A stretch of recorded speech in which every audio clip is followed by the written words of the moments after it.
Magandang hapon sa inyo po mga summoners. Ako pa si Vulcan, kasama ko si Chisto. Kami yung magiging shotcasters nyo papunta sa Match 3, Game 3. Match 1, Game 3. Okay, but how's the intro? That was good. That was great. I mean, imbis na... Please don't. Okay. Let's talk about yung nangyari ng Game 2. Nilabas ng TNC yung Yasuo. And alam natin lahat, merong trope sa community na wag banyas. And hindi binan ng BRE. So maybe yun yung rason kung ba't sila ewan ko, pero feeling ko talaga dapat binaban si Yas eh. Maybe we'll see this time in this Game 3 of Match 1 how maybe BRE can ban that Yasuo or perhaps one of the components that enabled Haze to win that game and carry. Moving on to our third game. Yan, feeling ko for BRE X-Rage Esports and TNC Pro Team, itong third game sobrang importante kasi if you're TNC, iniisip mo, ito yung game na kailangan patunayan namin kung bakit deserve namin natawaging top contender sa PGS. And kung kayo yung BRE, ito yung game kung kailangan saan patunayan na hindi kami team na parang iba-brush aside lang. Dito namin papatunayan na kaya rin namin makipag-compete dun sa higher levels of competition ng pro gaming series. So, this third game is an important turning point for both of these teams. It's more than just a game right now. It's about a statement that, as Chisto said, do not brush us aside just yet. What TNC is fighting right now is that we can still have what it takes to be the top team right now in the standings. Whereas for BRE X-Rage Esports, please don't disregard us just yet. Don't brush us aside. We will still prove to you that we have what it takes to be called one of the top 8 teams, the best in the country. Yan, importante sa competition na kahit sino pang kaharap mo, hindi mo sila pwedeng baliwalain kasi anything could happen. As the moment na mag-load kayo sa Summoner's Rift, kahit ano pwede mangyari, hindi mo talaga pwedeng hayaan na lang yung kalaban nyo. And right now, we see the updated standings. TNC still in the top spot, whereas BRE X-Rage Esports finally picking up their first win. Let's see kung kaya nila gawing dalawang panalo yun ngayon. We'll see though. Once we just have to watch out for BRE X-Rage Esports. I mean, we saw in Game 1 where Lando split pushing the Camille, and what did TNC do? Respect. Respect a player that has to be watched out. I always say it before, and I think it's going to be Lando trying to be the key player in BRE X-Rage Esports. But right now, TNC will be starting things out here in the drafting phase. Okay, so ibaban kaya ng BRE yung Yasuo? We'll see. Yun yung tanong. So, right now, we do see na naban na nila yung Varus and Vayne. Both very scary picks for TNC's AD carry. Alam natin lahat na kayang-kaya ni Demon mag-perform sa mga champion. Actually, triple AD carry bans. So much focus, so much respect kay Demon. And talking about respect, look at how BRE, XDX Speed, his teammates, still feeling a bit cheerful. It's still not yet over. What they did in the second game, rather the first game, was something that they needed. A boost in confidence. How, wait, we can still win this. TNC, one of the hype teams, we did so well in the first game. Why can't we do the same? We have to look for our ground and our footing. Yeah, and Yasuo hover. Lock it in. Will it be though? Nah. It's Oh, gonna be Ivern! a return. Ooh. Is this actually an Ivern? This is very, very interesting kasi nag-fall off sa meta si Ivern. Hindi natin siya nakikita ng madalas. And now, XDXP on this Ivern, I think BRE X-Rage Esports, they're planning a hyper carry comp kasi normally, makikita natin Morgana for the spell shield, Ivern for the utility and protection from the jungle. Hindi ako magugulat pag nakita natin mag-lock in ng hyper carry tulad ng siguro Caitlyn or Tristana para kay Lyra. Let's just wait and see ano ang options ng BRE. Like I said, Caitlyn, nagre-ready na sila. Lahat ng cards ng BRE, ilalagay nila kay Lyra. Buhatin mo kami. Binan yung Yas! Great rotations from BRE. Banning away that Yas, they don't want to face it anymore for TNC. They will be respecting Lando even more. Camille Fiora, one of his favorite picks. One of the champions that guaranteed BRE to win that first game. And now, moving on to the second phase, one of the most high win rate champions right now in patch 8.2. This will be the Vladimir. And for TNC, we'll answer that with a Cassiopeia. Yeah, and Vladimir on patch 8.2, one of the reasons na sobrang lakas niya is dahil sa unsealed spellbook. Having that option to swap around your summoner spells gives you more cooldown reduction as well. Ooh. And that's really what makes Vladimir very I'm happy. strong. But for some reason, masaya si Vulcan kasi may nakikita siyang Trundle. No. Okay, to give you guys some insight, it's not because the Trundle was picked. I know what Lando can do on this Trundle. And when I saw BRE putting a Shen on Lando, it felt like, hey, this is not his playstyle. This isn't where he would shine as a player. And now you give him, let's say, a split-pushing beast like Trundle. That, guys, is something that I think BRE are trying to do something here, trying to take away and deny the reverse sweep coming from TNC. This is very exciting because right now, I keep hyping Lando. Why? Because of all the PGS splits I saw in his TNC run, he was one of the players that really shined most in the top lane. Yeah, and now makikita natin, will Lando once again like Game 1 pop off on a split pusher, or will TNC's mid laner Haze shut down BRE's hope of picking up 2 wins today? Well, let's see how Jaime will play this Vladimir. It's very crucial that he does not fall behind too much or give enough resources towards Haze, because that is a Cassiopeia which scales towards the late game would be a huge threat for his team. And at this point, don't give any leads to your enemies. But for our viewers out there, you saw a fun game where the Yasuo was picked. Right now, banned. The culture that we have right now, Chisto. Yung Wagbang Yas, it's still much alive. Yeah, and I think malapit na tayo magbakbakan ng Summoner Rift. So, man, for both these teams talaga, sobrang importante nitong Game 3. Hindi ko ma-stress enough. And especially, pressure on both sides. It's more on the fact that BRE, as we said before, it's their redemption in this game. It's to make a name, it's to make their name known. And we'll see how TNC will answer that once we get onto the Rift.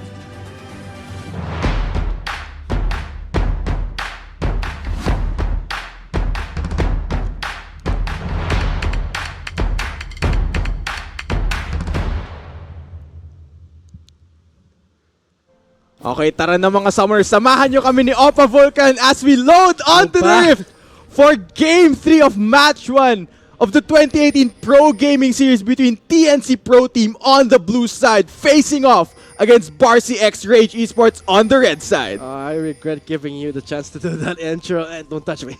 So for TNC, I think they're ready to guard their entrances. Yeah, say sorry to me later. But for BRE, looks like we might see a level 1 invade. Gonna be cheesy.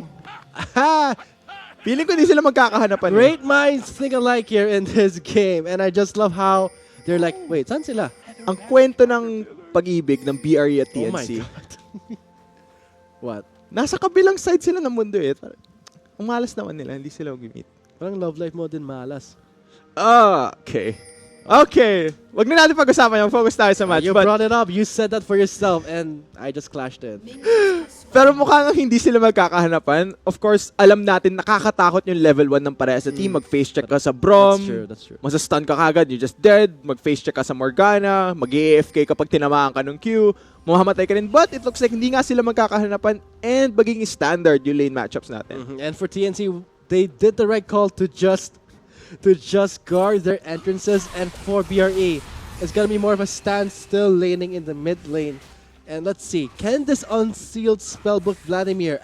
Wait, you said that, I think you said before that the unsealed spellbook was powerful because it offers more pressure? Yeah, I mean, look at Jaime's summoner spells. He has Ignite. Yung Ignite na yun, it adds more kill pressure in his lane. Pero after the early levels, baka gusto niyang palitan ng TP, gusto kong map pressure, gusto kong mag-split push, gusto kong palitan ng ghost, gusto kong maglakad ng mabilis.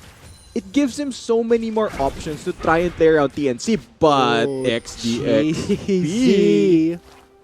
Okay. Kalma lang tayo.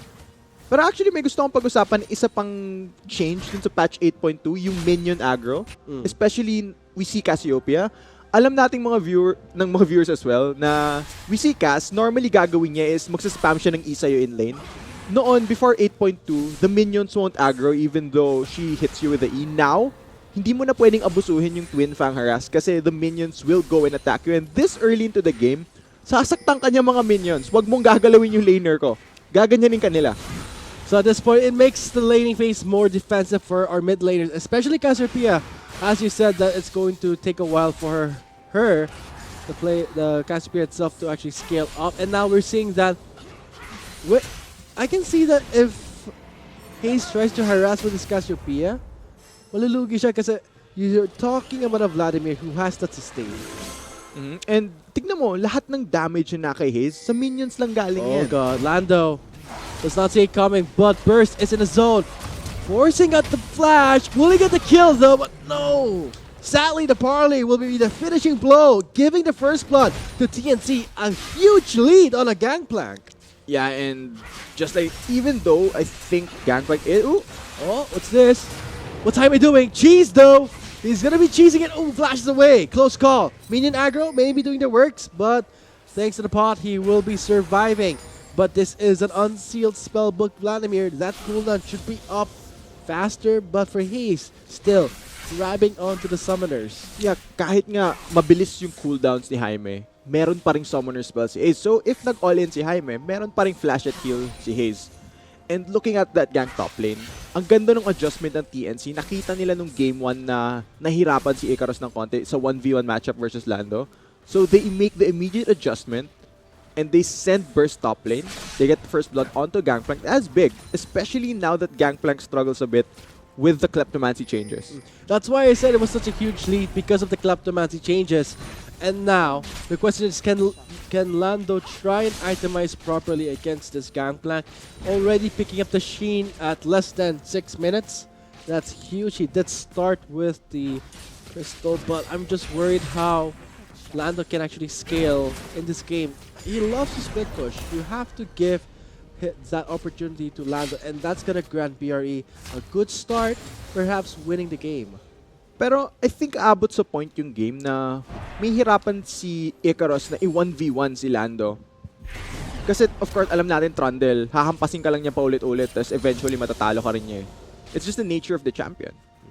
And for Gangplank, it's more of fancy moves just to try and set up the barrels. But what I'm wondering is, what can BRE do to further abuse the early phase of the game? Because TNC, they're having a Cassiopeia and a Gangplank, which are very weak in the early phases of the game. I think for BRE as well, okay lang sa kanila na hindi maglaro ng aggressive this early. Kasi they have the Ivern, they have the Morgana. All these tools to protect Lyra's Caitlyn. And if umabot ng late game yung Caitlyn, sobrang hirap niyang malapitan because of her superior range. And all she's gonna do is just stand in the front and act as that like moving turret for Barcy X-Ray G-Sports. And mukhang very passive nga tong early game. Not much action. And that's what you expect when a composition such as TNC coming into this matchup with the Cassiopeia and Gangplank. What I'm waiting for right now is what can the junglers try and change. Look at that. XDXP picking up the boots of mobility. He is going to be so proactive throughout the lanes.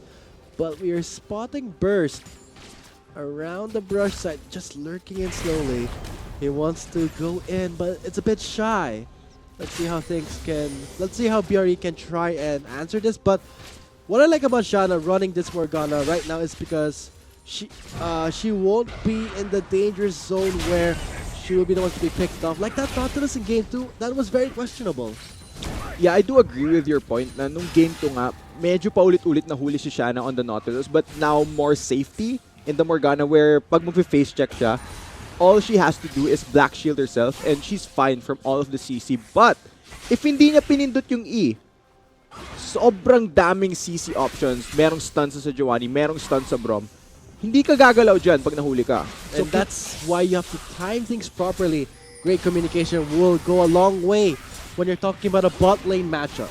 Yeah, I definitely agree with your point right there. But 7 minutes into the game, mukhang wala masyado nangyayari. I mean, both junglers really. Si Burst nag-aabang ng level 6 yan eh. Pag nakuha na si Joanna yung ult niya, alam natin, gagank yan pa ulit-ulit. But you know what I like about BRE in this game 3? Look at the composition. Finally, we're seeing some identity in that I will be the split pusher. I'll be the one to clean up the fight. I'll be this huge burst. I'm the protector. And game 2, it felt like lahat sila parehas. Tanks. Like we saw 4 tanks. League And of Tanks. League of Tanks. Liar built tanking. And that was the problem that BRE had. They lacked damage. But this game 3 looks a bit challenging to TNC. Finally, having some more damage options on BRE's side. Yeah, of course, I'm sure for this game, hindi magta-tank build si Liar. Kasi very rare ang tank eh, but Burst is recalling an award. Wants to really stall that Sejuani. That's actually gonna do a lot of work for BRE because what they're doing right now is buying Lando time. They're putting Lando in a safe place where, hey, you can keep split pushing. We have control of the Sejuani, and that's what Lando's doing. Despite the first blood being secured by the Gangplank, it's not gonna really stop Lando from playing how he loves playing. Split push, be oppressive, and the gang coming in. Ice Pillar will not connect that bind, but still will deal so much damage onto the Gangplank. I think Icarus was very, very lucky there because he just flashed over the stun from Ivern. So very close margins. But even if it did land, meron namang W si Gangplank para makatakbo. So he's fine. But he doesn't have flash anymore. At least you burn the summoners. That's what's worth for, I would say, the Ivern right now entering this match. For XDXP, what he has to do is try and visit lanes as much as he can. He's an Ivern, so he can just, hey, I'll just go to the jungle for 2 seconds, smite, done. I'm gonna go to the mid lane. After that, repeat.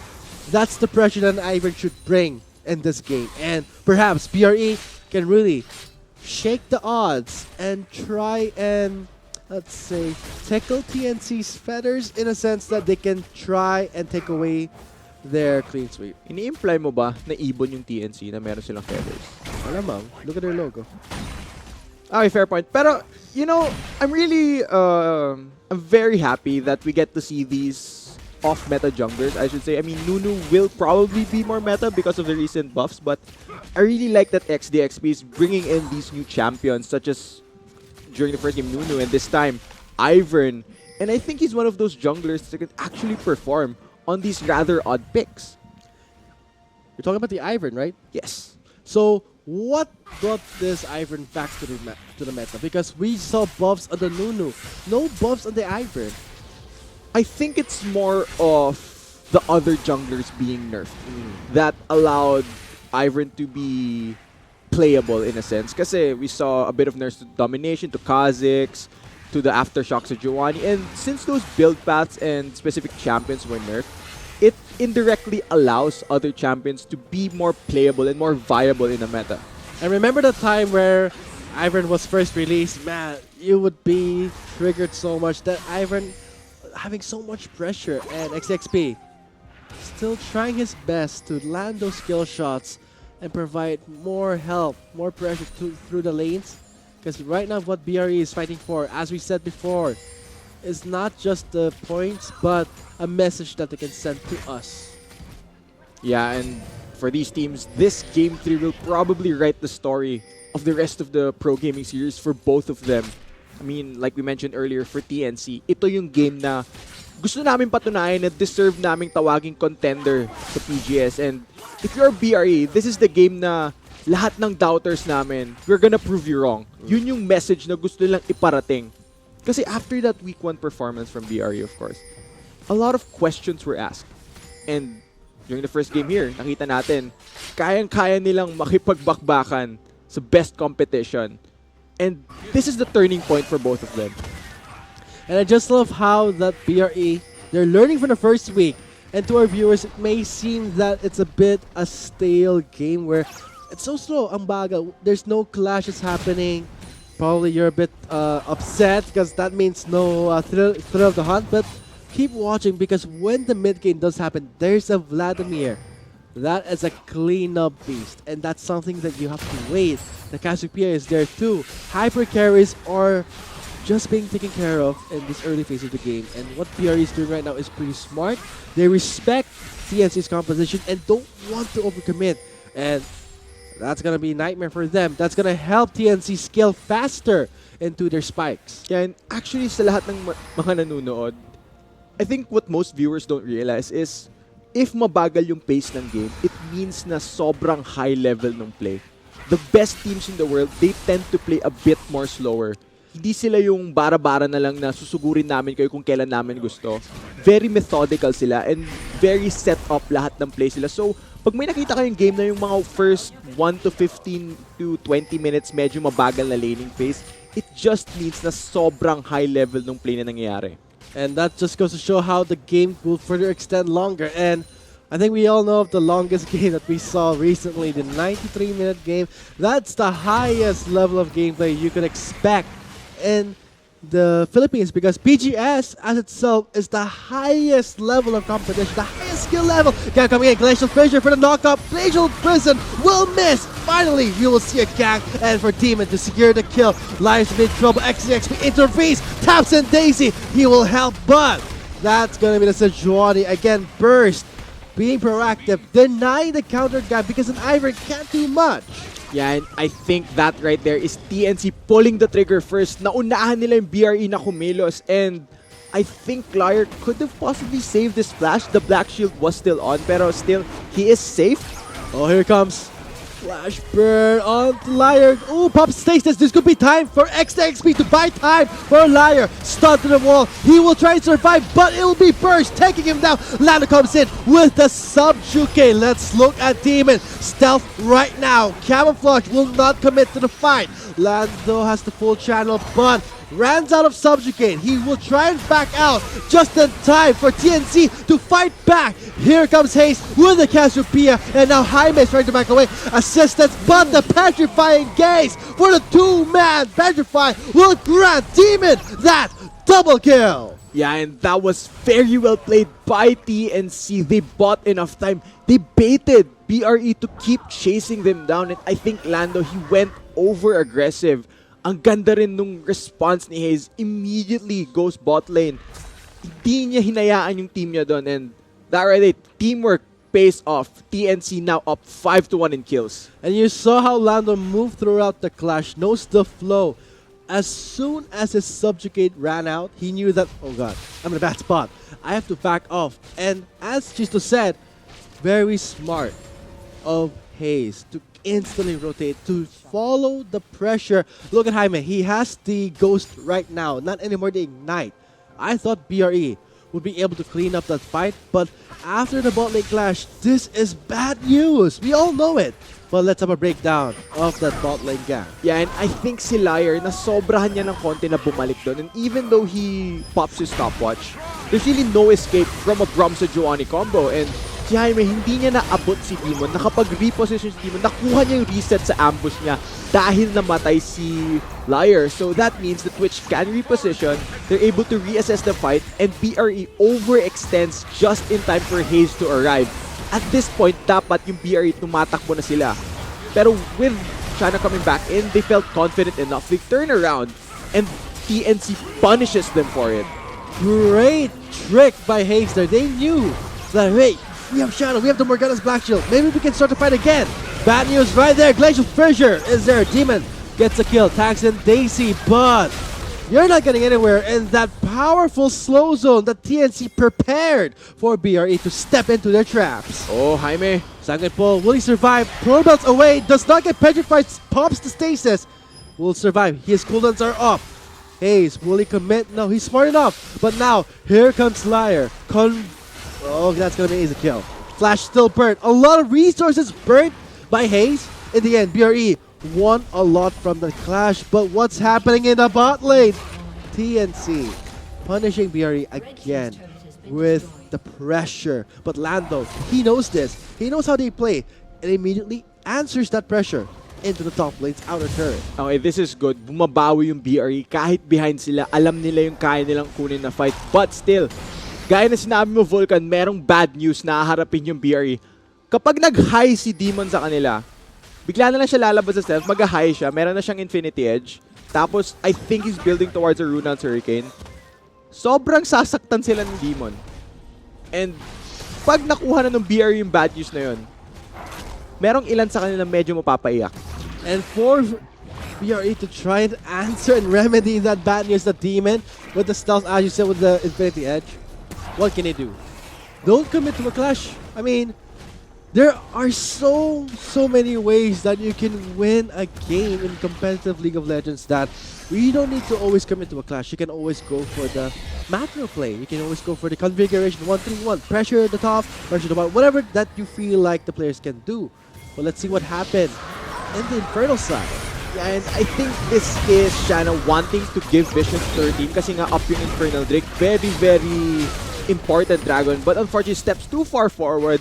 Alam natin yung engage range niya si Giovanni. Sobrang layo niya. And once nadikitan ka na, you're just dead. But the back end of this fight, I think this is Hayes going over-aggressive.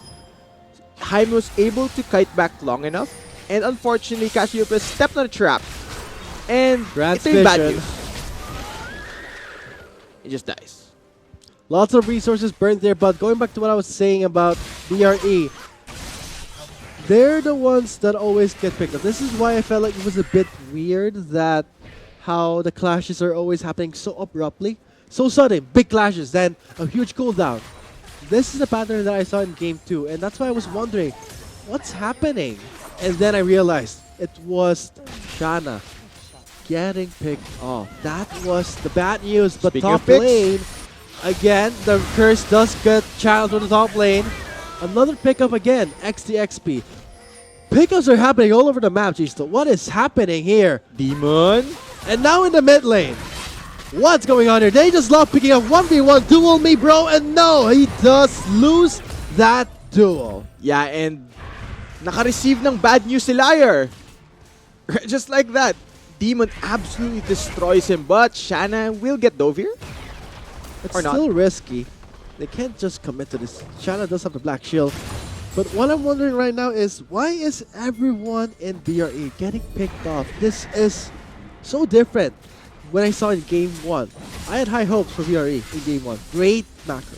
I love the fact that they put Lando in a split pushing champion. Great job there. And Lando's doing it right now in the bot lane. But the fact that his team, they need to buy time for Lando for him to shine. Having the Rift Heralds pushes the bot lane, good. That's a start. But they really should stop getting picked off. Yeah, feeling ko this is TNC adapting very, very well. And as we go over replay here, it is Jaime getting dove. Unfortunately for him, sobrang daming CC, sobrang daming lockdown. And the global as well from Icarus to secure the kill onto the Vladimir.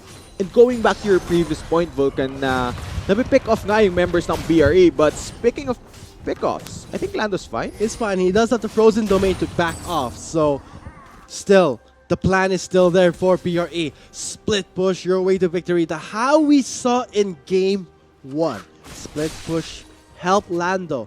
Enable him, BRE. You need to give your top laner room. And that's what we have to see if they wish to win this game. But for TNC, what we are seeing right now is just them stalling the game. They don't need to do much. This is the unfair part with the composition for TNC. Like, they can just sit back, relax, let the time work in their favor. But for BRE, they have to work against time. And that is a very difficult enemy that you cannot win. Yeah, but time works in very interesting ways, Vulcan. I mean, tayo, baka kailangan lang talaga nating antayin yung mga nararapat para sa atin. Repeat, and again, I don't want to see Shanna get picked up again. I'm getting a bit, feeling a bit sorry for BRE because what they're doing right now is just stalling the game, enabling more pressure around the top to bottom. And for TNC, it's still not a huge lead just yet. 6,000 is not that huge. It's still manageable. I still have high hopes for BRE, but for TNC, they're just outshining in terms of pickups and wards.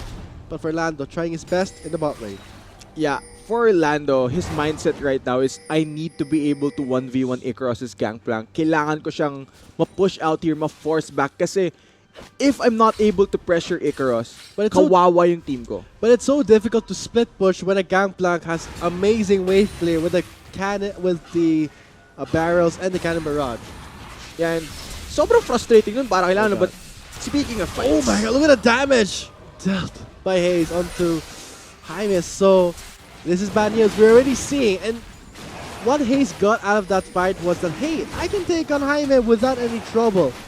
This will give them confidence, and once you have confidence that you can take anyone on, this will make TNC go for aggressive dives, go for more high risk, high reward scenario because they have the confidence to do so. Yeah, and I think one of the reasons na sobrang confident si Hayes na i-1v1 si Jaime on Vlad is because on the Cassiopeia, he picked up the Abyssal Mask, and having more MR means na hindi siya kayang i-one-shot burst full combo nung Vladimir. So that means Hayes can just go overly aggressive here and keep going, keep pressuring Jaime.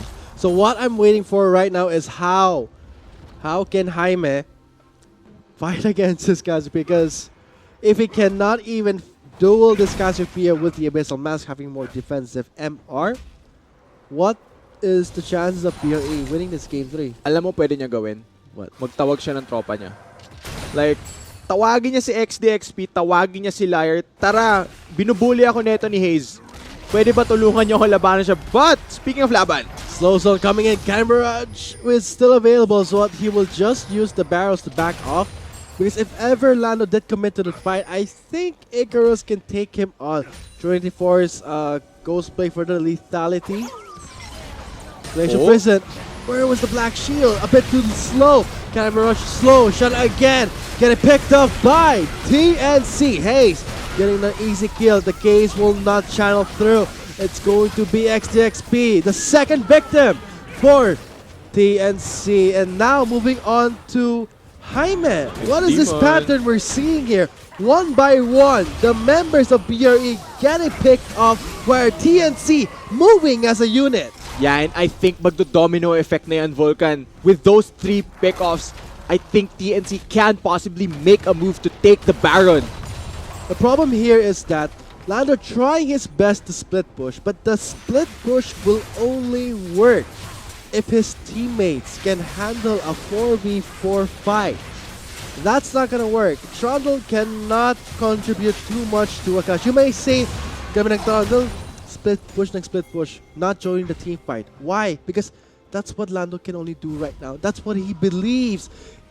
That's the win condition for his team, and he's trying his best. You gotta hand it to him that he's still religiously committing towards the bot lane. But Oh, there's a teleport. yeah, coming in here, can Lando escape? Oh no, Lando. He does deny the barrels. Redemption coming in for the heal. Oh, a bit too slow. What a shame for Lando. Yeah, there was unfortunately no escape. Sobrang laki nung CC, but let's go over this fight right here. And I think this has been the story of the game for Barca X-Rage Esports. Pickoffs. The pickoffs happening and the real domino effect. Bumagsak isa, dire-diretso, sunod-sunod. And it's just very, very unfortunate for them. Hindi sila makapag-setup kasi sobrang ganda ng vision control ng TNC around their jungle. And there's really no escape from Sejuani Braum. And the combo does work well with the passive, with the Sejuani and the Braum.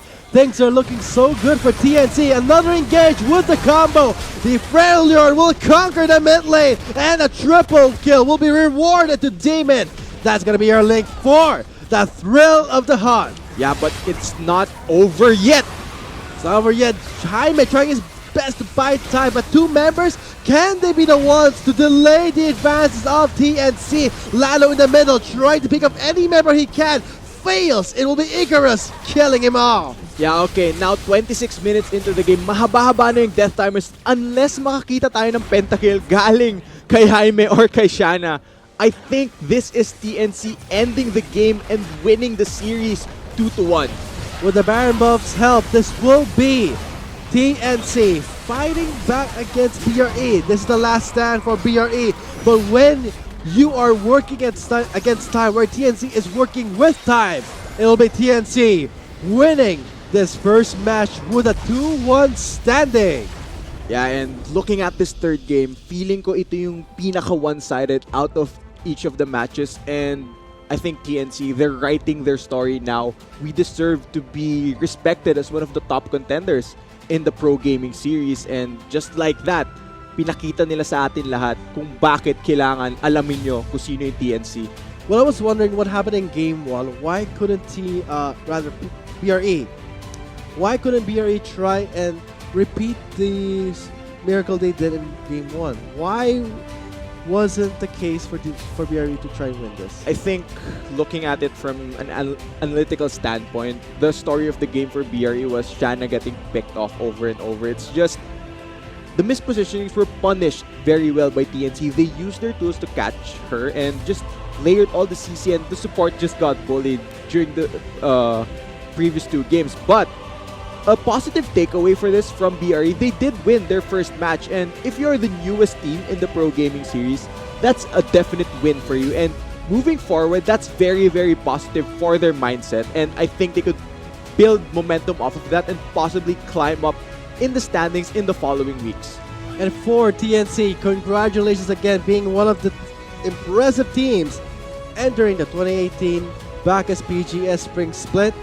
So far, I'm pretty impressed with Demon. Again, Demon's KDA right now from the first week, the highest KDA. And I think continuing on to second week, it won't be a surprise that Demon will have in the first ranks of being one of the highest KDA and kills average per game. Yeah, and like we said, we keep hyping up Demon, and he shows why he should be hyped. He's a very, very great AD carry, and he's really having a breakout season so far. Let's see moving forward. Kaya ba niyang ipagtuloy-tuloy to? Of course, ayaw mo maging intro boy. So, kailangan, it's how you finish. So let's see. Before we sign up and move on to match 2, let's hear it from the winning teams themselves, and it will be Arctic doing the interview. Salamat Chisto and Vulcan. So syempre kasama ko ngayon ang superstar AD carry ng TNC, si Demon. Bago tayo mag-start though, sobrang intense ng laban na yun. Hinga muna tayo, breathe in, breathe out. Okay, good. So syempre, una kong tanong sa'yo is, nung game 1 kasi, unfortunately, nanalo yung BRE. Pero game 2, game 3, biglang naka-comeback kayo. So ano yung mindset nyo going into yung game 2 and game 3 na yun? Siguro, nung natalo kami, talagang pinag-isipan namin mabuti na paano makabawi, paano namin malulusutan na kaya namin manalo sa BRE. Pero yun nga, nalusutan namin yung na muntik na kami matalo, nakabawi kami. At least, di ba, parang dun lumalabas na basta positive lang, di ba? Kahit yung game 1 talo, going ng game 2, game 3, at least nakabawi naman talaga. Pero, next question. Kasi, napapansin ko sa social media ngayon, ang daming biglang nag-root sa TNC na, uy, baka may chance na yung TNC na makaabot ng malayo sa playoff. So, ano yung feeling na yun na ang dami nang nag-root sa inyo ngayon? Siguro, masaya kasi umabot kami dito na alam namin na kaya namin umabot ng finals. Sana, supportahan nyo kami. Siyempre, supportan namin ang TNC ngayon. And last question, may message ka ba sa, whether sa fans, sa pamilya, sa lahat ng sumuporta sa'yo, or even sa TNC? Man, nandito na ako. Oh! Tsaka binabati ko rin po pala yung girlfriend ko na nanonood sa akin, na sumusuporta sa akin. Sa informatics din, mga classmate ko, mga prop ko, binabati ko rin. Tsaka yung mga tropa ko sa Cavite City, sa mga kilala ko, binabati ko kayo. Salamat sa pagsuporta. Ayan guys, at least may idea na tayo. Hindi lang support system, pati inspirasyon. Effective yan para lumakas bilang player. So thank you so much, Demon. Great job ulit. And that concludes it for now. So when we come back, we'll be finding out IPT versus TME. Sino kaya mananalo? Malalaman natin yan. That's the 2018 Bacchus Pro Gaming Series Spring Split. Tambay lang muna kayo guys. We'll be right back in just a few. Time for XTXP to buy time for Liar. Stunned to the wall. He will try and survive, but it will be Burst taking him down. Lando comes in with the Subjuke. Let's look at Demon. Stealth right now. Camouflage will not commit to the fight. Lando has the full channel, but runs out of Subjuke. He will try and back out just in time for TNC to fight back. Here comes Hayes with the Cassiopeia, and now Jaime is trying to back away. Assisted, but the Petrifying Gaze for the two-man Petrify will grant Demon that double kill. There was the Black Shield, a bit too slow. Camera slow, shot again. Getting picked up by TNC. Hayes getting an easy kill. The Gaze will not channel through. It's going to be XTXP, the second victim for TNC. And now moving on to Jaime, what is this pattern we're seeing here? One by one, the members of BRE getting picked off where TNC moving as a unit with the combo. The Failure will conquer the mid lane and a triple kill will be rewarded to Demon. That's gonna be our link for the Thrill of the Heart. However, Yeah, yet but- Jaime trying his best to buy time, but two members, can they be the ones to delay the advances of TNC? Lalo in the middle, trying to pick up any member he can. Fails, it will be Icarus killing him off. Yeah, okay. Now, 26 minutes into the game. Mahaba-haba na yung death timers unless makakita tayo ng pentakill galing kay Jaime or kay Shanna. I think this is TNC ending the game and winning the series 2-1. With the Baron Buff's help, this will be TNC fighting back against BRE. This is the last stand for BRE. But when you are working against time, where TNC is working with time, it will be TNC winning this first match with a 2-1 standing. Yeah, and looking at this